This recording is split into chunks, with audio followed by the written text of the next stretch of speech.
The sanctuary gate opened just wide enough for him to leave. The chimp didn't step forward. He froze. One hand gripped the metal frame. The other pressed to the viewing glass where the researchers watched, breathless. This wasn't a routine release anymore. He was supposed to choose now. Freedom. Or the humans who had raised him. Dr. Miles lifted her hands and signed through the window. Go. Or stay. The chimp's chest rose fast.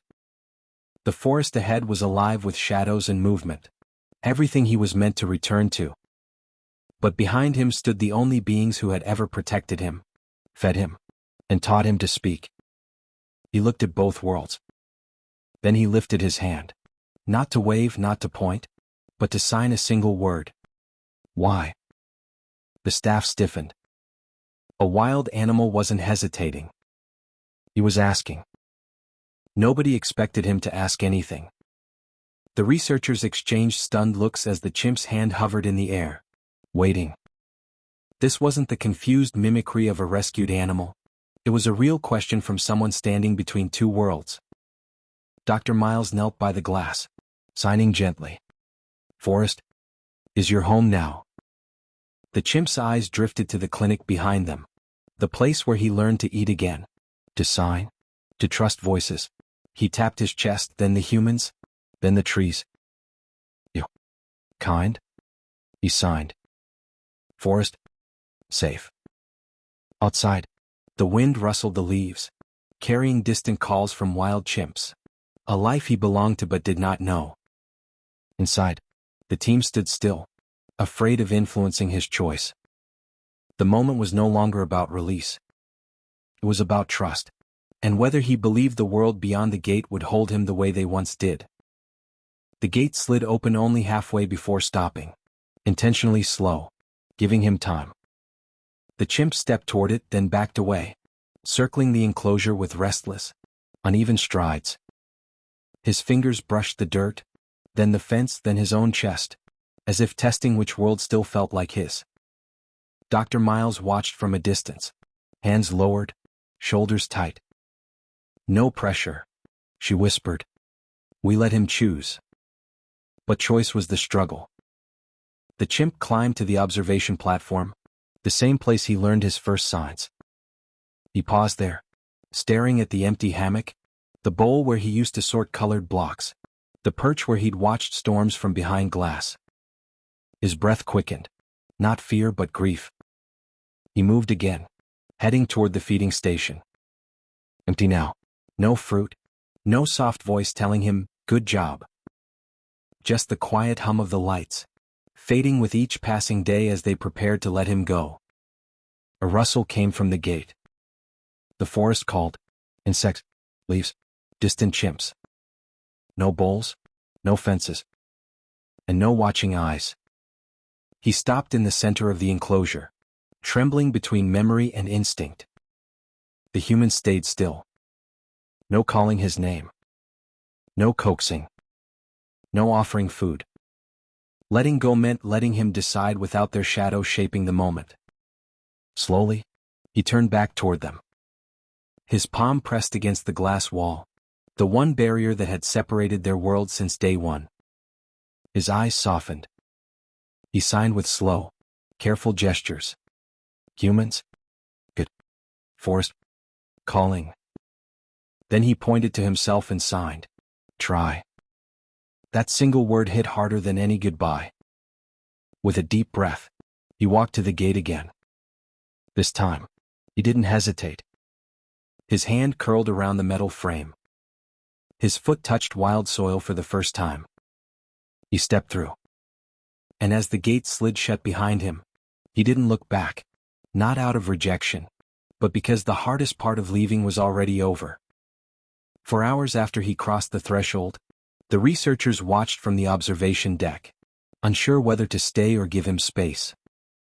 Dr. Miles remained closest to the fence, hands tucked into her sleeves, eyes fixed on the tree-line where the chimp had disappeared. They don't always come back, one ranger murmured. Maybe he will, Miles said. But even she didn't fully believe it. The forest answered before she could finish. A soft rustle. Then another.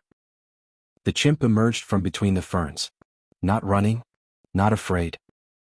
Just watching them with a calm that didn't belong to a creature torn between worlds. His fur glistened with pollen. Leaves clung to his shoulders as though the forest had already begun to claim him. He approached the fence again, stopping just a few feet away. The staff held their breath. Miles crouched, lowering herself to his level. "You decided," she whispered.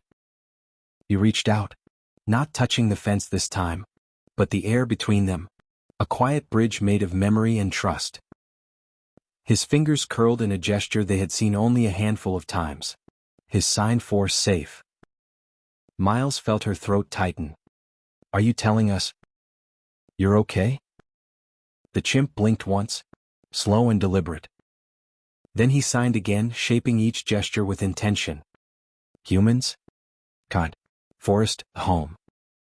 It wasn't an accusation. Not a farewell. A truth spoken with the simplicity of a heartbeat. One of the interns wiped his eyes. "He came back just to tell us that?" But the chimp wasn't finished. He pressed his hand to his own chest, then to the ground, fingers splayed over the earth.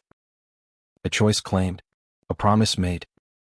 Finally, he pressed his palm to the fence post, not needing the barrier, just acknowledging the place where he had learned to trust. The wind picked up, carrying the scent of moss and rain. Birds called overhead. The forest seemed to lean closer, listening. Then the chimp stepped back. One sound left him. Not a cry, not a call, but a soft rhythmic knock against the fence. The same one he used as a baby to ask, "Are you there?" Dr. Miles knocked back. He turned and walked into the trees, shoulders relaxed, his silhouette swallowed by dappled green light. Not leaving them behind. Carrying them with him. In the weeks that followed, the sanctuary felt different. Not emptier, just quieter, as though the forest itself had taken a deeper breath. The researchers still checked the feeding stations, still logged observations, still walked the perimeter at dusk. But every patrol carried an unspoken question. Would he return? Sometimes. The answer was subtle. A broken branch. Fresh fruit skins by a stump. A patch of warm, flattened grass beneath the fig tree, as if someone had just been there. But the clearest signs came at night.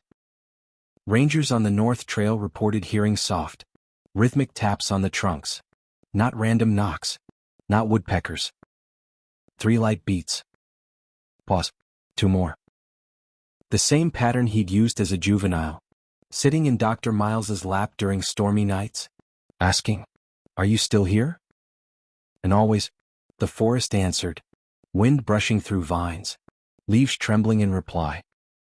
One evening, Miles found herself by the same gate where he'd stood weeks before.